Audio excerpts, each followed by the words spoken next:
Got it. We are being told that we are recorded. I'm sorry. Does anybody else got a robot lady telling them the recordings are processed, or just me? It's all of us for sure. Okay, no, because Mary wasn't getting it. She says she thinks I'm crazy. I don't get it. I don't get this message. You're lucky. It's very. Oh my God. Pretty robotic. You don't get. No, I don't get the robot lady. I swear. Every time Drew is like, "Oh yes, robot lady," and I'm like, "Who are you talking to?" All this time, she thought I was just making up some fiction. Anyways, we're getting so off topic already. Welcome to Carrying Wayward, a supernatural podcast for fans who aren't ready to let go and newcomers to the series who are ready to jump in. I'm Drew Schulman. And I'm Marie Vigourou. In this episode, we're doing a recap of Supernatural Season 2 through the theme of family. Let's get this show on the road. One of these days, the next segment here will be us like actually pulling out instruments and like rocking out, but I can't play an instrument, so I don't know how we're going to do that. Oh my goodness. No, I can't play instruments either. But from what I understand, the voice is an instrument, and it would be time for you to use yours to do your recap. Look at this smooth transition.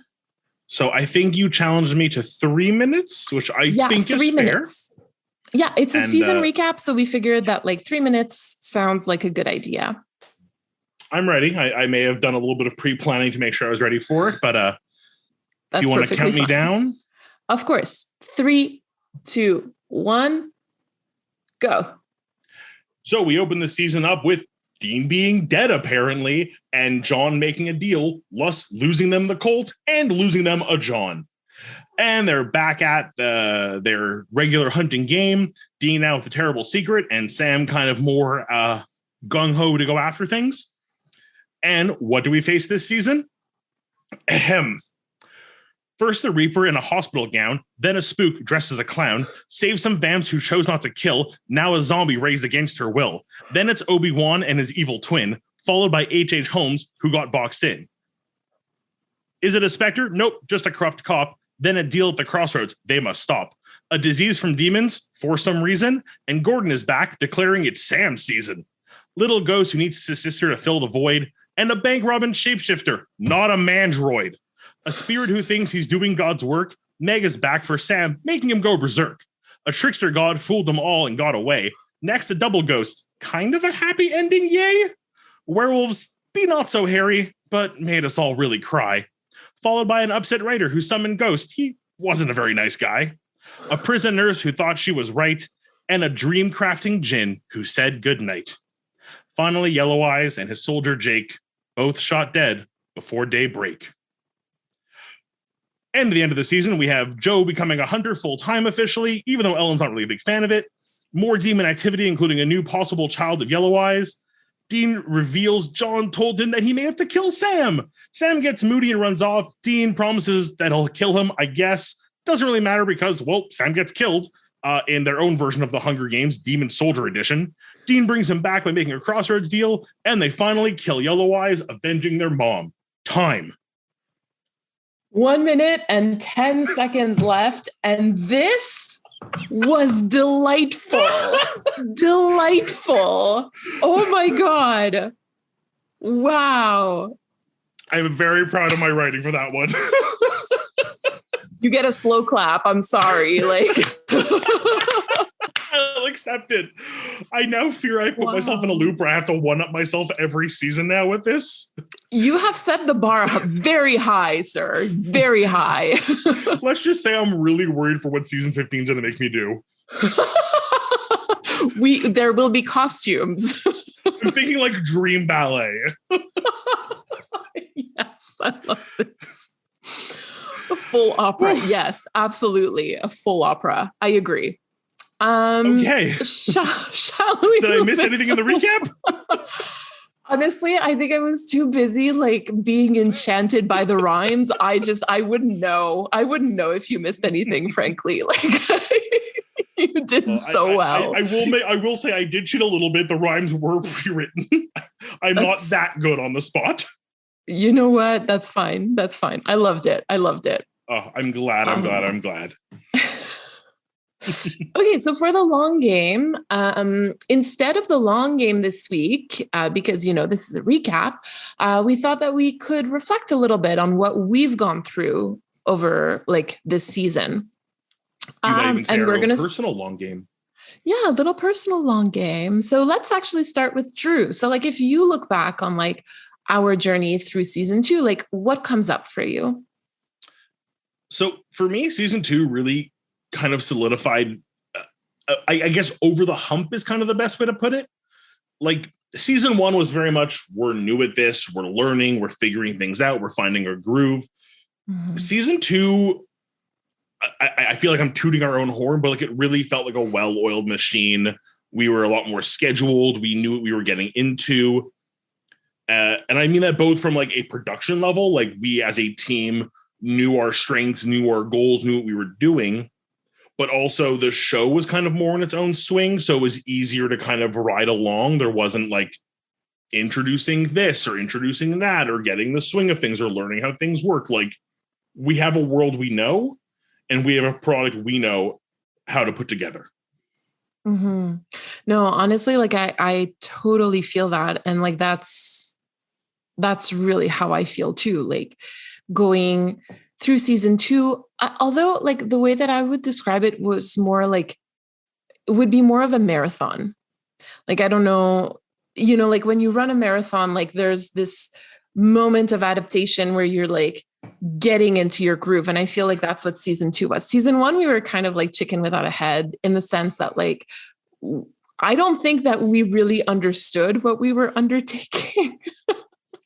And like season 2 kind of made that real, right? Because season 1, like everything, for me anyway, everything was new, like podcasting, the Supernatural fandom, like running social media more like professionally, engaging with listeners, like literally everything was new.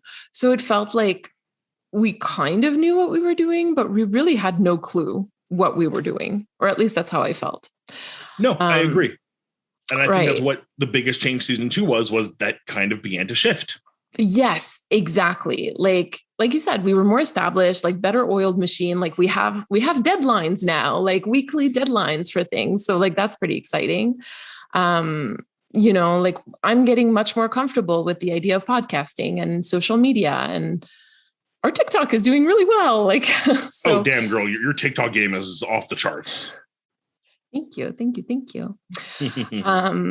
So like, we're not like, if I can say like, if I can use the marathon analogy, like we're not running our first mile, like we're getting in marathon mode.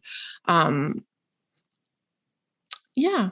That's what it is. Guess season 2, basically I'm grateful for season 2. Like, we're talking about family today, and like, this is our own little found family. And I'm just really, really grateful for it. No, it truly, it's, I think one of the biggest changes really is going into season 2 with people who care about what we're doing. Mm-hmm. Yeah, like it's one thing to be like, we're going to do this. It's for us. If anyone gets into it, they'll jump along. It'll be great. Mm-hmm. But then season 2, we really like, you all showed up for us. You're showing up for us every day on the Discord, on Twitter, on TikTok. Yeah. Shall we move on to story time? Let's hop on in. Yeah.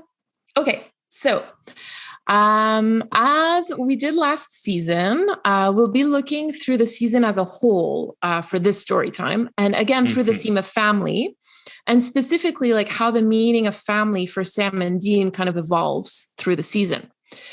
So let's get started with Sam.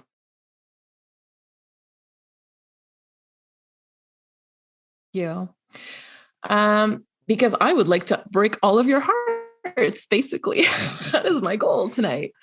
So if we take like a really quick step back for Sam, like he came off of season 1 having lost like the life that he thought he was going to live, right? He lost his friends, he lost his spot in school, he lost Jess. He basically lost all of his found family that he had been working on for the past like 4 years. So he's living a lot of grief. And then season 2 starts off with the loss of his father.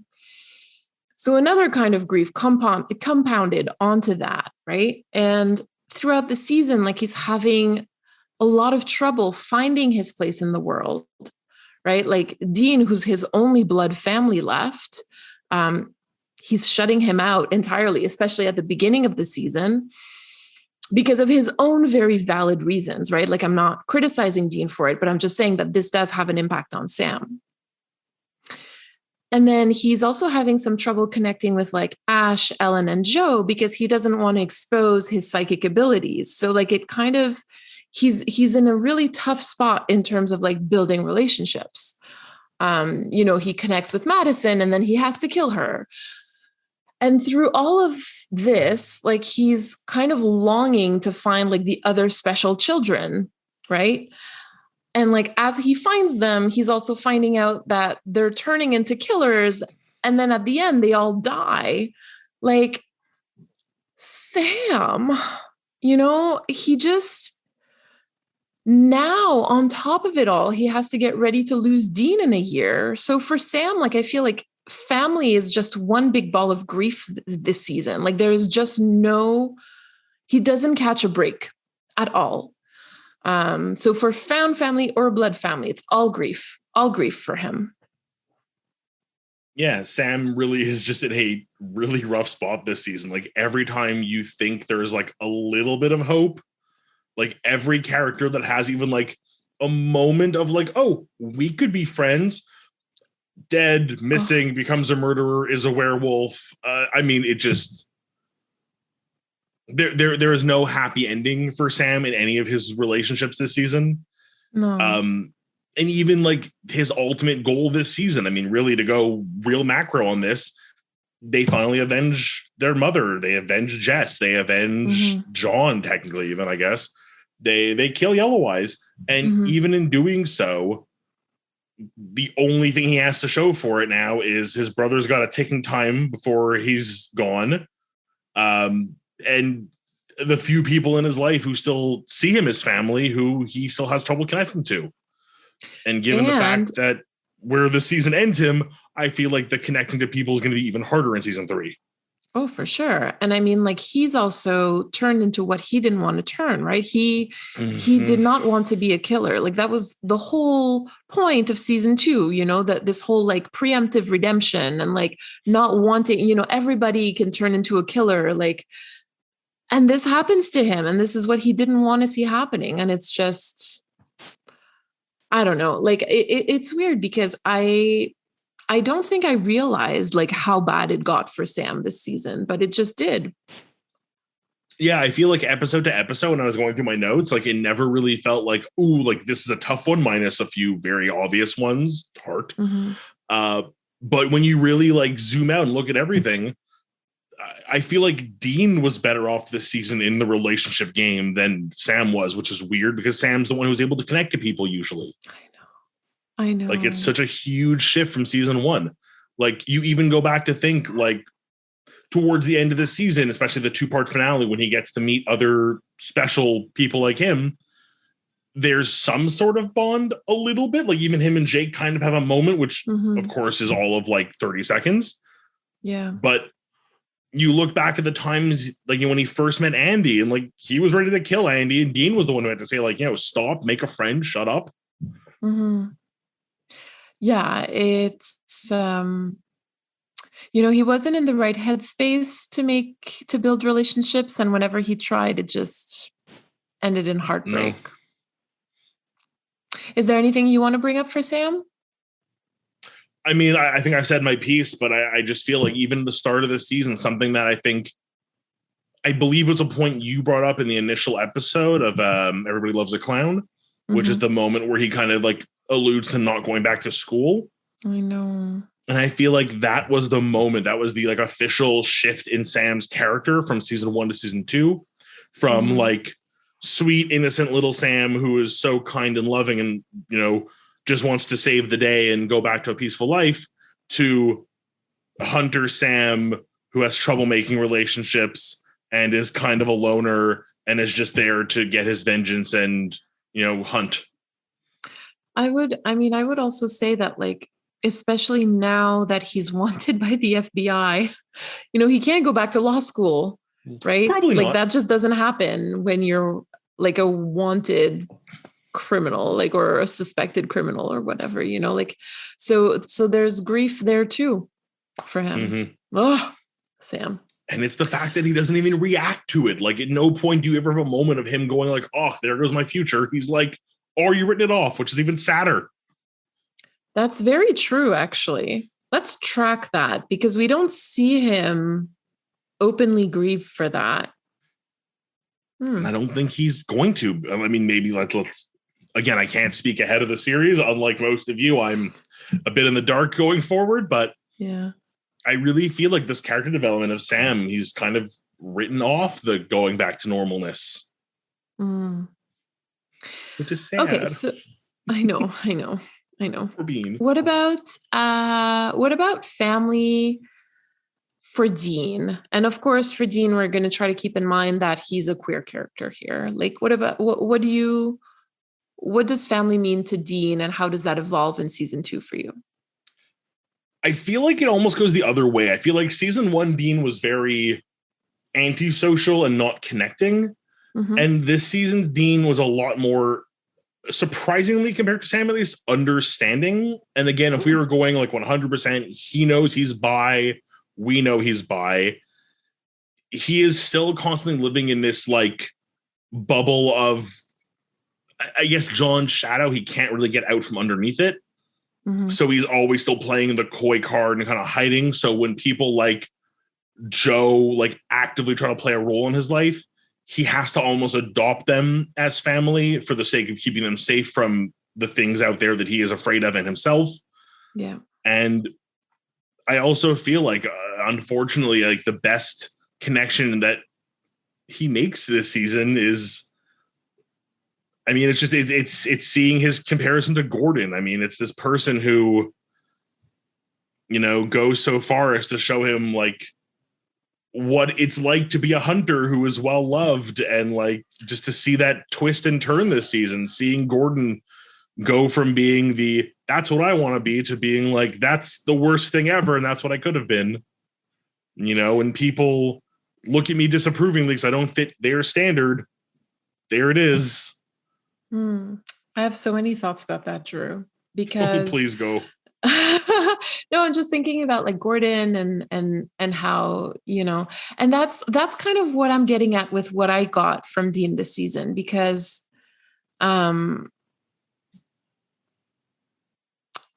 feel like for Dean, his relation, like you said, his relationship to family is different from Sam's in this season. Like, for Sam, it was grief. Whereas for Dean, like he spends, again, like the first half of the season, he spends almost in silence, and he's like shut out. He's shutting out everybody. He's in isolation.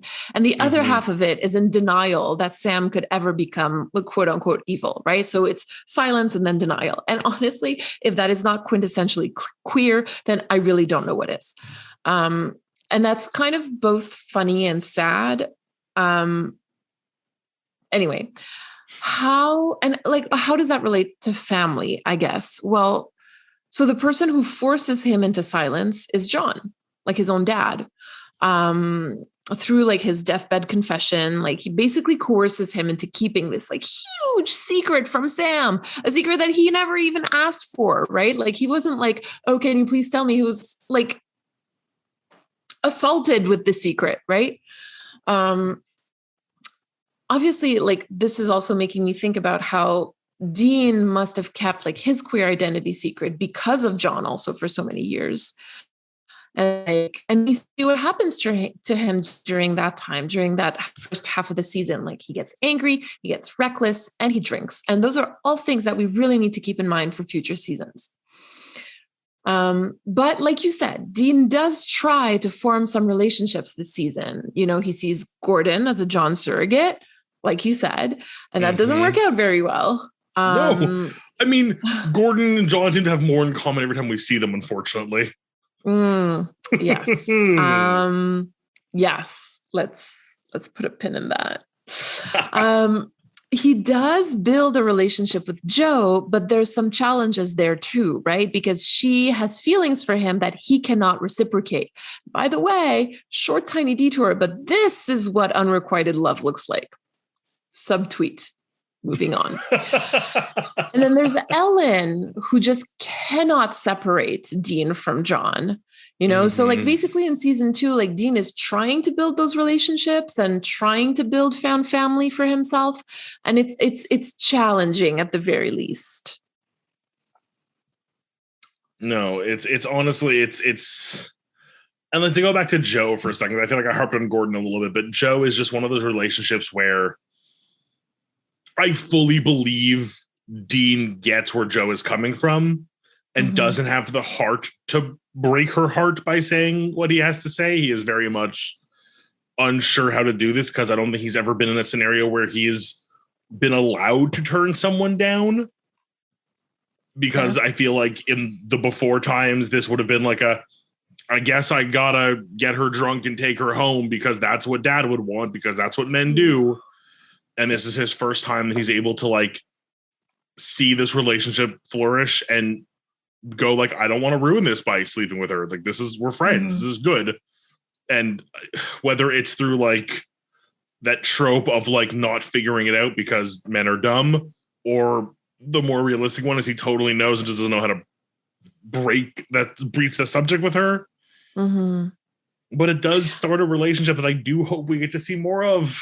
I mean, at the end of the day, the relationship is there. It's just that it has its own challenges, like every relationship. It's just that particular challenge is like difficult to get over, I guess, especially for Joe. And then there is our favorite Bobby. The best dad, the better John, the one who should have taken care of those boys. The headcanons I have written about what should have happened with those two, with those three. Yeah. I mean, we've talked a lot about Bobby in All Hell Breaks Loose 1 and 2. So, I mean, that we can always refer to that, but like, we love Bobby, and as we know, Bobby will be part of their lives for some time, right? So we know that this is good and solid found family. Yeah, it's honestly like I think my biggest fear is we lose Bobby at some point. Like, that is the character death I am not ready for. And like, part of me wants the warding, part of me knows I can't have it. And I will forever be nervous whenever someone tells me, oh, look out for an episode, because I will assume that's what's happening. But no, he is just so good. And like, speaking of Bobby, because that's something that kind of comes back also throughout the season. It's like truth telling in family, right? Like, and that was, the tone was set for that in My Time of Dying, where like John lies to Sam and then Bobby tells him the truth.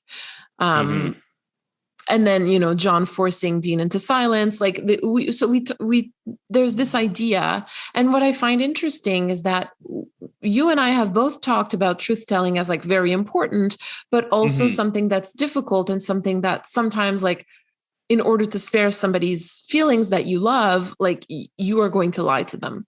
So like, there's just like those kind of like two conflicting ideas about whether or not you should tell the truth or lie to people you love. That kind of comes back. It's a question that's asked because I don't know if the show truly answers it.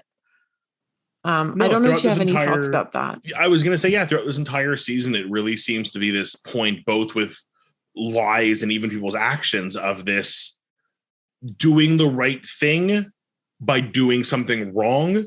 Yeah. I mean, the lawyer who lies to the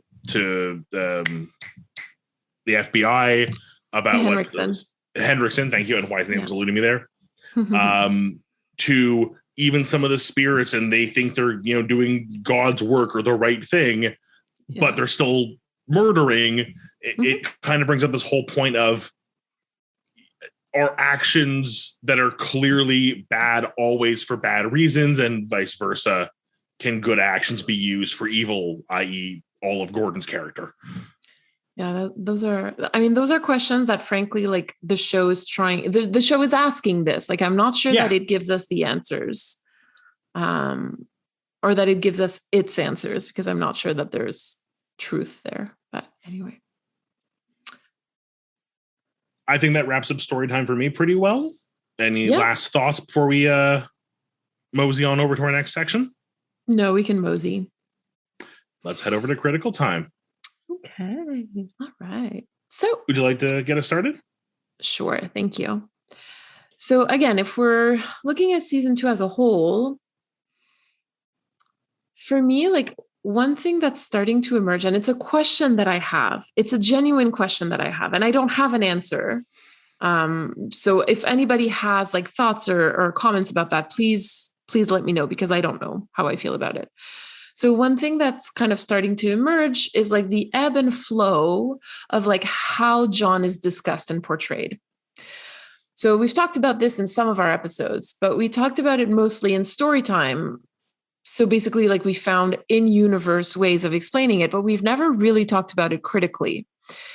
And today that's what I'd like to do, because in some episodes, John is discussed very positively. You know, he's a great hunter, he's a hero, whereas in others, and I'm specifically thinking of Bloodlust and Night Shifter here, right? Like those are the ones where he's like a good guy, or like presented as a good guy. But then in other episodes, or even in the same episode sometimes, we're hearing about things that John did that are absolutely horrifying. And again, here I'm thinking about Bloodlust, where we learned that John made Dean kill his first werewolf when he was a teenager, you know, and again, Night Shifter, when Henriksen lists off like all the stuff that John did to the boys, like to basically raise them like militia. I'm also thinking about Playthings, when Dean calls John an ass for having done what he did to them, for having parentified them the way that he did.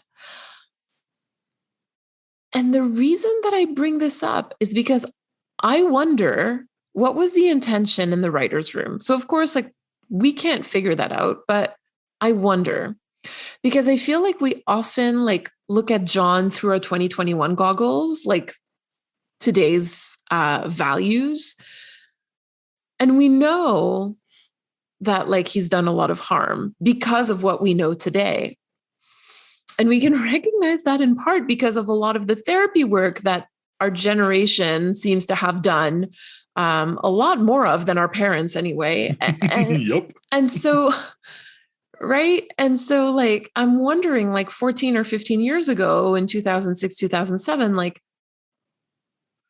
how did people see John, and how, you know, what was the intention of, like, were they trying to portray him as a good guy? Were they trying to portray him as a terrible father? Because I don't know, you know, like, I'm not sure that it would have been that clear to audiences back then, how much harm John had done. And like, yeah, like like I said, I'm not looking for answers, but I'm just kind of wondering what your thoughts about this are.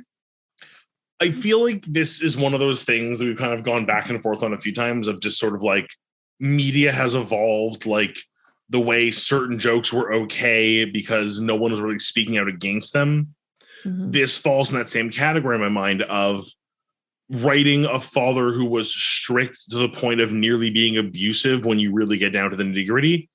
Mm-hmm. But without saying it, just means they had a rough upbringing, or they really had to fend for themselves, or look how strong they were because they had a strong role model. And I think it comes from that same place of boys will be boys, or like the male gaze. You have these boys being raised by a very manly man doing very manly, assumed manly things. And, you know, we look at it back then and you see like, oh, it's just a strict father being strict with his kids. You then need the lens of 2020 looking back and looking at the world we've grown up in, the ability to communicate with each other and realize like, hey, that wasn't all right. That was not a cool thing to be doing. That's bad. Those poor kids, they were traumatized. Yeah. And I don't think it was, and I still think there are times when the writers do maybe clash over that because it wasn't as set in stone as we look back at it. Like, I feel like this is one of those things where like there was a bit of like creative gray area around like how to portray John. But I think those who portrayed him in this military upbringing light didn't really realize the harm he was doing to them and how it would affect people in reality who have grown up that way. Yeah, I agree with that. Rochelle, do we have time to read a comment? Sorry, I have to unmute myself. But yes, you do have time to read a comment. You've got 5 minutes left on this segment. Okay, great. Yay, yay, yay. Okay, Rochelle is our timekeeper, and we are very thankful because that way we don't have to do it for ourselves. I'm bad at it, so you wouldn't want me doing it. So we're going to read a comment from a listener right now. So I definitely always hated John because I knew he was a horrible father, but I hate him a lot more now that I'm older and understand the trauma he inflicted on the boys. I do understand that he himself had some trauma from Mary, but at some point you need to deal with that trauma for your kids, which he never did. And I think that is truly how I feel. So like I wasn't watching Supernatural 15 years ago, so I can't really speak to how I would have felt about John, but I know that the situation that I was in, I would certainly not have seen him as badly as I do today, for a lot of reasons. But I think that that's a really important point, right? Like I do see John as a traumatized man. And I know that unhealed trauma is probably like the most destructive thing you can have in your life. And we are going to talk about that in future seasons because we see it in action. But I agree. I think that at some point, like there has to be some sort of facing that trauma and just kind of like moving on from it or healing from it as much as you can, obviously, because some of it can't be healed or can't be moved on from. But to be a better person for the people who love you and who depend on you. And I think that that's a very important point. So thank you so much. Yeah, I again, I only have the point of view of now looking back, but I have consumed so much media over the years for so many personal and for study that I get where you're coming from. But you're right. Like as you grow as a person and look at this, it only gets harder to see because you start to see the flaws. And the reality is, I think you were saying was right. Going back 15 years ago, I don't think it would have been seen the same way because that was considered normal. Like if I can pull from personal experience ever so slightly, male presenting, grew up male at birth, everything like that. I had a father who, again, super close to love, great father, but was very much the male man, boys are boys, to the point where if I put on chapstick, I was scolded because it looks feminine. Like that was just a thing where it was like, oh, having your glossy lips, people will think you're gay. And it's like, that was a thing my father was worried about. Mm-hmm. And, again, clearly he's in his own way evolved. I've come out pan and he's totally accepting, like, great, we've progressed, but that was what it was. The same way John would have looked at Dean coming out and been like, hell no son of mine is going to be a fairy, and would have insulted him. It would have made him go hunt 2 nuns, as we've clearly covered in the past. I know. Do you want to read the other comment, Drew? Like, let's take this from our community segment, Rochelle, in terms of time. Is that okay? You guys, you folks. It's okay. We're terrible, but you love guys us. Is gender neutral in this case. So, Drew, can you read the other comment? Yeah. So Nell says, I think there was still this idea that dads who put in the bare minimum of effort are these great heroes. There's the idea that moms are parents and dads can babysit sometimes. So in the early 2000s, we had the single dad doing his best for these boys. He's trying his best, but dads aren't natural parents mentality, which we have moved away from. Oh my God, what a great point. Again, I will often commend Mary for being a single mother and doing everything she does and how impressed I am by her and how she deserves applause on a daily basis. But that is regardless of your gender. That is because you are a single parent doing your best. I think a man in the same position should get the same amount of credit and should not be treated differently or better because men aren't natural parents. That is such a BS thing that, like, I'm glad we're getting away from. But unfortunately, I still feel like is weirdly commonplace in today's society. And it is so frustrating. Yeah, I mean, again, no, you're absolutely right, Drew. And I mean, people sometimes say, "Oh, you're so brave to be doing this on your own." And at the same time, I'm like, a lot of the moms I know de facto are single parents because their spouse is not as involved as they are. They are a secondary parent rather than an actual parent. And so I think that there are a lot more single parents out there than we actually think. But that's just me. That's my reading of it.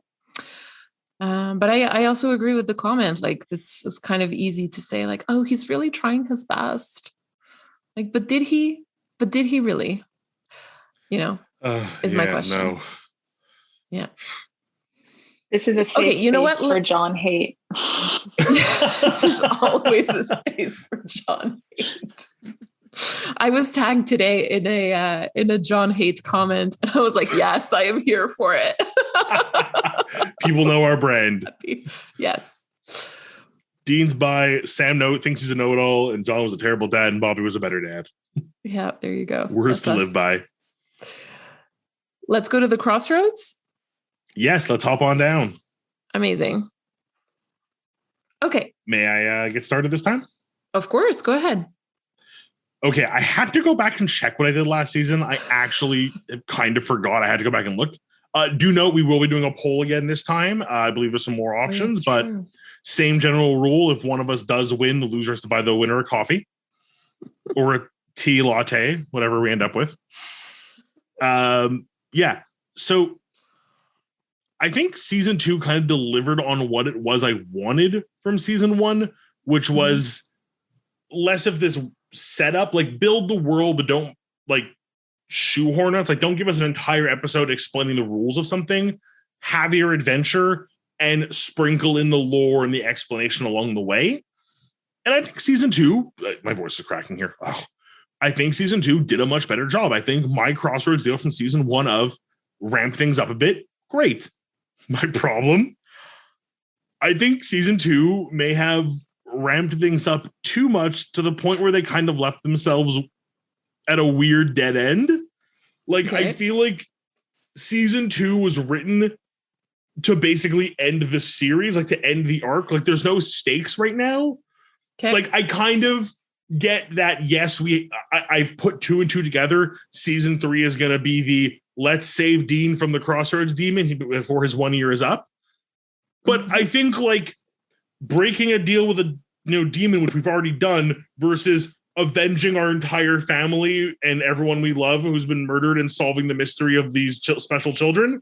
Like, I'm assuming more will happen. We do have 13 more seasons to explore, but I feel like you could have maybe set up season 3 with a bit more of a like I don't want to say cliffhanger. I think it's on a cheesy end on a cliffhanger, but at least more of like a setup.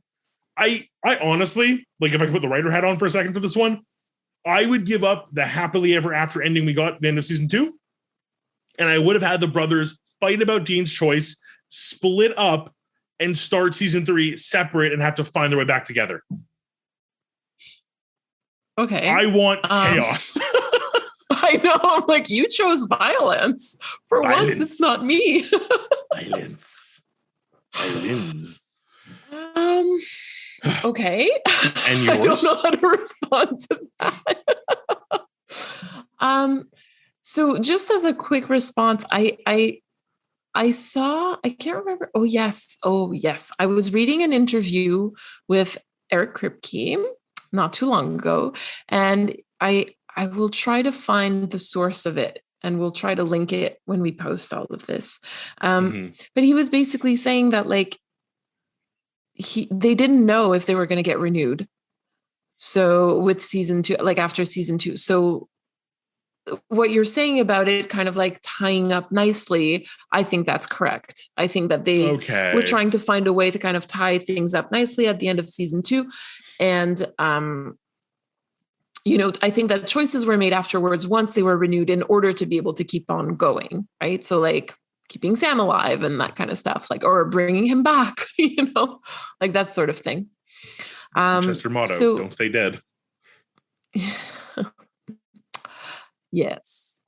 Do you want to hear mine? I do want to hear yours. Yes. Okay. So last season, I made a very big deal that basically affected the whole series, right? Like I went very macro, but this season I'm going to go like as micro as can be. And I will make a deal that will have almost zero consequences. So, tiny, tiny. I wish that the writers had given Sam a moment of happiness that wasn't immediately followed by pure heartbreak.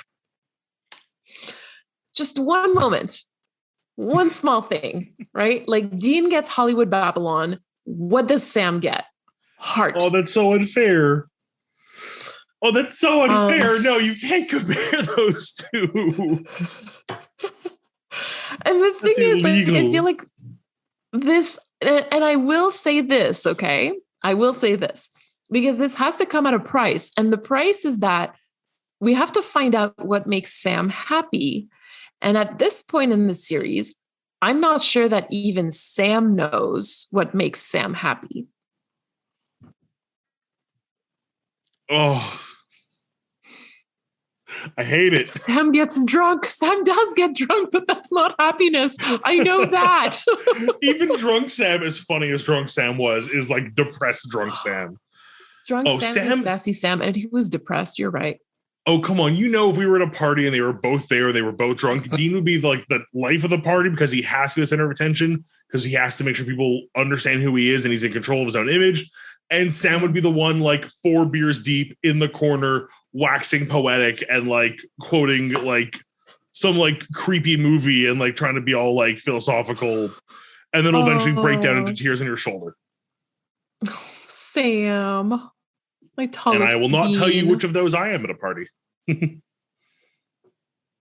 I mean, I've seen you at parties. You're fun. Like you've seen me drunk at a party. You know I'm the dean of the party. I was like, this is not. No, I just. It was everyone else the mystery. Oh, okay. Sorry. Sorry, guys. Right, now they know. Now they know if they get drunk with me, they'll have a good time. Darn. My secrets are out. Yes. All right. So we still have about 10 minutes, right? Right? About 10 minutes to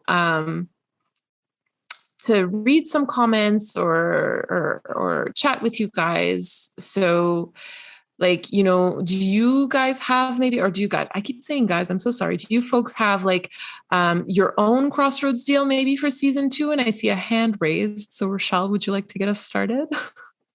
Oh, I was just going to say, I think before I move into that, we should vote on who had the better Crossroads deal. Oh, right. The poll. I thought it was up during while we were talking. I should have said something. Well, I'm going to launch it now. Okay. Sorry if I lean really close to the screen. I have not figured out if there's an easy way in Zoom to fix the font size, but like the font is tiny. Silence. I love it. Can I pick? Can I choose one? Oh, no, I can't. Oh, there seems to be a unanimous decision here. Yeah, it's pretty clear. Oh, really? Sorry, okay, I'm closing it. Are we ready for the responses? Yep. Oh, let's go see. Ahead. Woo! Woohoo! Good for you. Okay, wonderful. Yeah, so I owe you coffee or tea. I'm so down. Actually will be my gain because I get to spend time with you. Yay, another little date day for us. Always happy. Yeah, that's always very lovely. But I'm glad everyone enjoyed my Crossroads deal. I thought it was a really good one. Right. You're right. I think it's one of those ones where like if we're looking at it from the critical side, it's very obvious why they did what they did. But I like to make the Crossroads very story driven when possible. At least I try to most times. Yeah. You got to pick a side on those. And at the end of the day, like, you know what? I feel like I should just sort of cap up. Like, I really like the end of season 2. I think season 2 was brilliant for a lot of it. And I really like the end of season 2. It felt too neat and tidy. And I think even when we discussed it like previously, I kind of said like, I'd rather either like really tie it up with a bow and then let the drama of everything happen like in the season, or start super chaotic and let the season kind of like bring things back to a neutral game. Okay. Yeah, no, honestly, I think that you're right. Like ideally, I think I would have wanted a bit more of a chaotic ending. So I agree with that. Like my chaos demon was not satisfied with that ending. Yeah. I'm listening, but I'm also going through the comments a little bit, and I like the fact that my description of drunk Sam tied up with Nell's perfectly.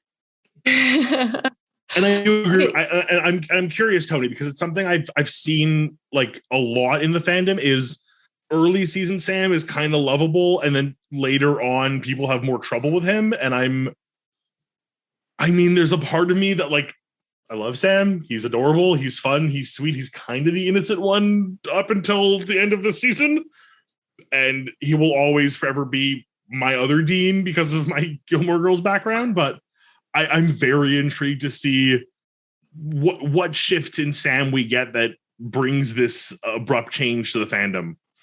Mm-hmm. I'm seeing faces in the chat. I'm just like, it's so hard. Okay, happen. You have no, I mean, you can imagine, like, I'm just trying to imagine our listeners, like, listening to our recordings and, like, listening to you, like, giving your headcanons and your thoughts about what might happen in the future.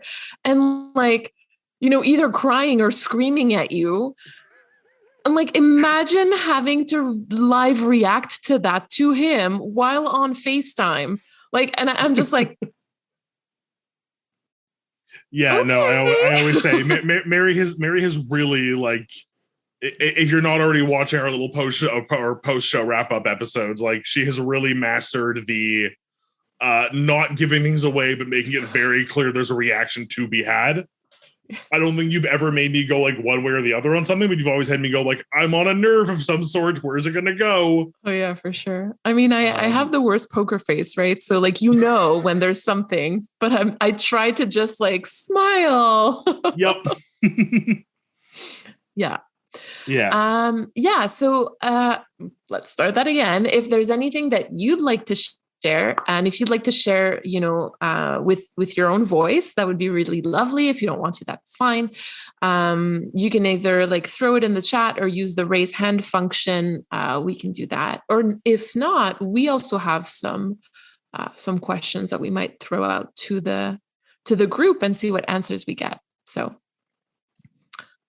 while we're waiting, I'm reading through a little bit, and I gotta say, yeah, I can kind of see the self-righteousness of Sam becoming a problem down the road, especially given what I do know about Dean's future in the series and his relationship to Angels. I feel like those are the wrong words to use, but you know what I meant. Angel. Let's put it that way. Oh, Tony, I don't like that. That's bad. No, Dean. Bad Sam. Just so that everybody is aware, like, you know, he makes some choices that hurt Dean in many ways. Dean's my comfort character, so anyone who hurts him is thumbs down. And yeah, we will get to that. And again, like, they both have unhealed trauma, and so like they can become very destructive, each in their own way. And so we are going to see that. Sorry. And Kim points out that it's season 6 where we start to dislike Sam. So I'm very intrigued to see leading up to season 6 and then going into season 6, if I keep that in mind, where that goes. Mm-hmm. Okay, so Rochelle first, and then after that, Nell has a season 2 Crossroads deal. So I'd love to hear that. Oh, I'd love to hear Nell's first, and then we can ask mine later for sure. Okay, let's do that then.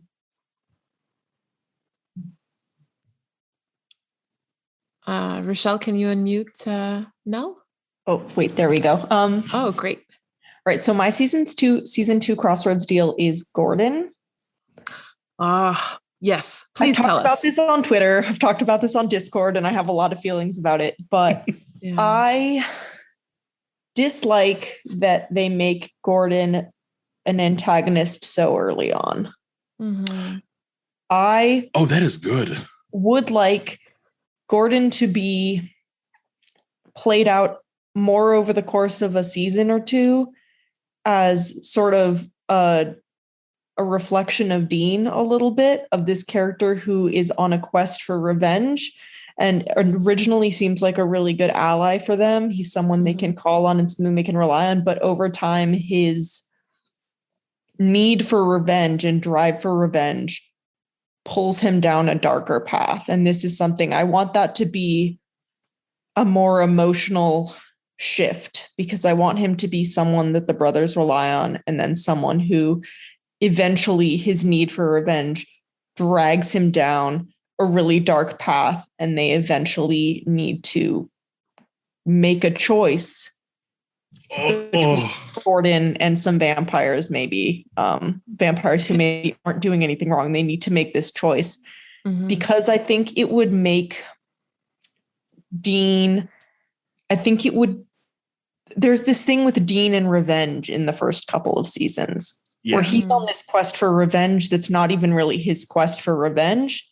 And we see it sort of pulling him in this really dark direction. And this is something, Drew, that you will see Dean struggle with throughout the whole series is this sort of pull towards the darkness of revenge. So I would like us to see that path mirrored in Gordon's, and thus Dean make a choice after seeing what happens to Gordon to conscious decision to turn away.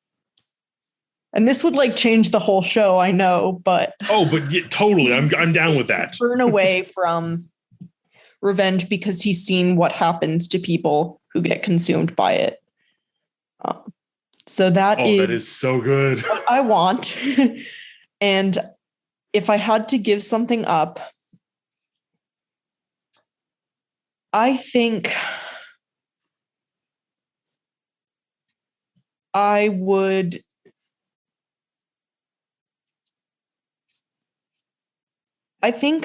give up tying up this season with a pretty bow. Because it gets tied up so neatly, and I would be okay if we had a little more mess involved with it, if we got this other path, because we have too many characters who are Black men who become antagonists really early on. And it's fine to have Black characters who are antagonists, but you also have to have some that are protagonists. And I think we need a character who you really feel some sympathy for, because I think Gordon is a character that we really could have felt some true sympathy for. Like, this horrible thing happened. He got torn down this terrible path, and then we see it destroy him over time. I think, which is basically what happened to John, but we don't feel bad for John because we don't see John's mental state in the same way. And because I think John makes more conscious choices to make bad decisions and also neglects his children. But I'd like, that's what I want. I want Gordon to be a bigger player. And I want us to. I like that. I really, really like that. And you're right. I feel like the point was made with Gordon, but again, kind of like too quickly. And I think you're right. That would have paid off so much better.